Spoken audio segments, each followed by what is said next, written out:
הדיור מהגבוהים בארץ. יוקר המחיה כמעט בלתי אפשרי, וזה בלי לדבר על מצוקת החנייה. אז מה יש בתל אביב, שלמרות כל הקשיים עדיין מושכת אליה המוני צעירים מכל רחבי הארץ? האם זה הרצון לחיות בעיר הגדולה, או אולי החלום להצליח בגדול? תל אביב, שנקראת בפי רבים בירת הבילויים והחופש, מצליחה למגנט אליה לא מעט צעירים מכל רחבי הארץ, להגשים את חלומם בעיר האפשרויות הבלתי מוגבלות.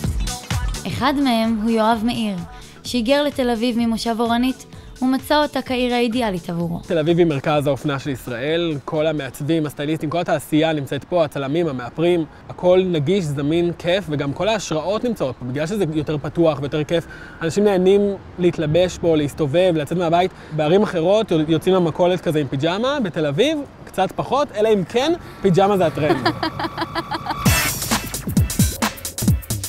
לא כל הצעירים ששים להגיע לעיר הטרנדית בחפץ לב. מעיין אשכנזי, שחקנית ורקדנית ילידת ירושלים, ניסתה להתפרנס במקצועה בעיר הבירה בתחילה, אך גילתה מהר מאוד היכן המקום המתאים ביותר לזה. אם הייתי יכולה, הייתי נשארת בירושלים, כי ירושלים מדהימה. והאוויר, ואין לחות, ויחסית אין פקקים, ויש חנייה. אני עברתי לתל אביב בעצם בגלל המקצוע. כשהגעתי לתל אביב וראיתי פתאום שלטי חוצות של הצגות, זה היה לי כל כך זר. מה, מפרסמים את הקאמרי? תיאטרות, כאילו הצגות, אז זה היה מאוד מגניב.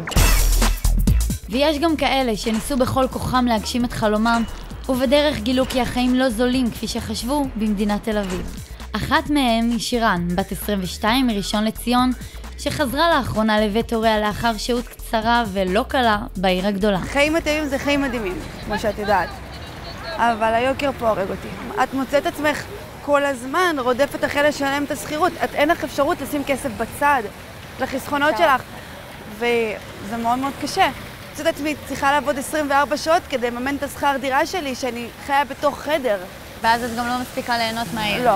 כרגע, בגלל המקצוע שלי, אני רואה את עצמי פה במרכז, אבל החלום זה, את יודעת, לגדל ילדים שיוכלו להתנדנד בנדנדה בחצר, ירוצו ביער ובשדות. אף עיר לא תהיה תל אביב לעולם. האמת שאני רואה את עצמי נשאר בתל אביב לעד, אלא אם כן אני אעבור לחו"ל. הארץ שלנו אומנם קטנה, אבל לא חסר אתרים עם פוטנציאל לא ממומש. עיר שרוצה למתג את עצמה ולקלוט גם כן אוכלוסייה איכותית של צעירים עם שאיפות, צריכה אולי לאמץ את המודל התל אביבי. ומי יודע, אולי בעתיד הקרוב יהיו לתל אביב מתחרות ולאו דווקא מאזור המרכז. ואולי התחרות היא זו שתוביל בסופו של דבר להוזלת המחירים המיוחדת.